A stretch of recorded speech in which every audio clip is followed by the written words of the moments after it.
powerful exhibit reflecting the concern over the epidemic of youth violence in the African American community comes to Central Library beginning August 12th and continuing throughout September. The exhibit is entitled Killin Kin and is presented by the library's African American History Committee. We have two of the committee members joining us to talk about the special exhibit, Tony Radford and Cordia Watkins. Thank you both for being with us. Thanks for having us. There are plenty of events surrounding the exhibit itself, but let's first of all talk about the exhibit, the series of images by artist James Pate from Dayton, Ohio. Tony, how would you depict this exhibit? Well, thought-provoking. The exhibit is basically about gun violence, especially in the African American community. The pictures are kind of gruesome, but very much needed to express what's going on in our community and surrounding communities today and every day all across the country. What do you hope can be the impact in our community by showing this exhibit at the library? Well, my hope is to try to bring people together. I'm a firm believer that if you bring people together, you have organizations here and there and people here and there, different places, but bring them all under one roof and get them talking and networking and coming up with ways to hopefully curb some of this violence. Community programs that's truly needed in the community to work with young people and, just to spark conversation. Okay. Let's talk to Cordia for a second about some of the surrounding activities, specifically some of the surrounding things that will be physically surrounding the exhibit in the South Display Hall at Central Library. What about some of those? This display, I think, is very thought-provoking. One part of the display, though, I want to say that although it's relevant, in the background of the pictures, you'll also see your African-American history. Some of the pictures even show pictures of the first African-American sit-down leaders conversation. So he is bringing what's relevant today and reminding people of what happened to our ancestors, which made this possible and where we are today.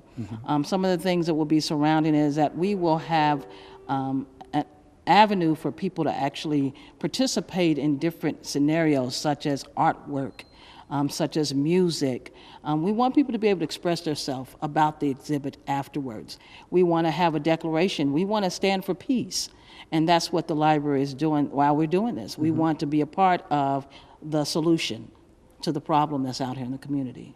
Again, the exhibit is entitled Killin Kin, and it begins in mid-August, continues throughout September. In addition to the exhibit and related things that you can see in the South Display Hall, there will be plenty of opportunities for the community to enter into dialogue, some separate events that we can talk about now. First of all, for youth, what kinds of opportunities will there be for youth to engage in dialogue in this? Well, we're going to invite youth from schools and community centers to come through and actually view the exhibit, and we'll have different workstations where they can, like you say, express themselves through music, through poetry, through art. We're also going to have a National Peace Day, September the 21st, where the artists will be here, and we'll have some activities and hopefully some organizations where people can get handouts and information. And this will be intended not only for youth, but for young and old alike. I know there's going to be a special event for community leaders, but mainly you're wanting to make sure the youth have an opportunity to express themselves and really be exposed to the problem in hand, correct? We want to be able to reach our youth. We're going to start all the way at 7th grade, all the way up to high school. We want them to actually be a part of the solution. I think when we begin to include them and not exclude them, we'll make a difference. So we want to at least save one youth out there, and that's what we want. We want them to come in, help us come up with solutions, and begin to sign a declaration today that I am going to stand for peace throughout my entire life. We want to change the dynamics of the statistics. I mean, right now I think it's like at 93 homicides in this city of Indianapolis. That's just the city of Indianapolis, and we want to be a part of the solution for our youth. This comes at a very critical time here in Indianapolis, doesn't it? This could have a real impact. Yes, it does. Now, we've mentioned James Pate, the artist. Bing Davis, another popular, famous artist and curator, is involved. Tony, you know these individuals, I'm sure. Maybe you could give us a little profile of James Pate and Bing Davis. Well, I've had the opportunity of working with both James Pate and Bing Davis over the last 20 years. We've done some collaborative things here in Indianapolis and Dayton. So I met Bing in '91 at the Indianapolis Art Center. He was giving a lecture, and I was so impressed by what he was saying. And I walked up to him, I told him what we were doing here, and we just hit it off instantly.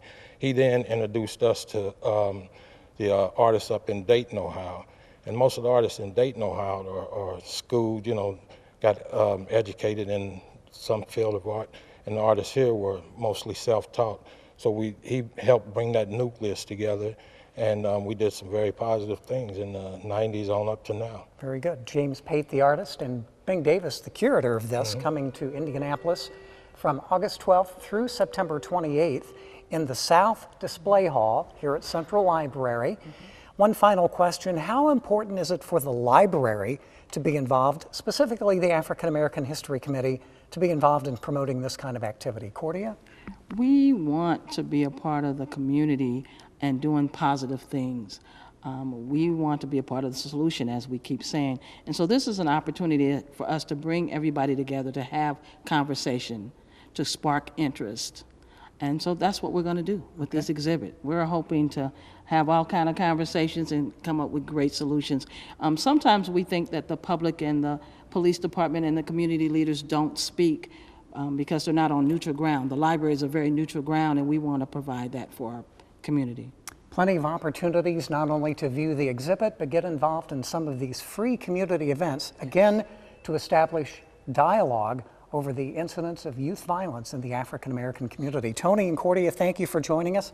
Check more information at the library's website, ndpl.org.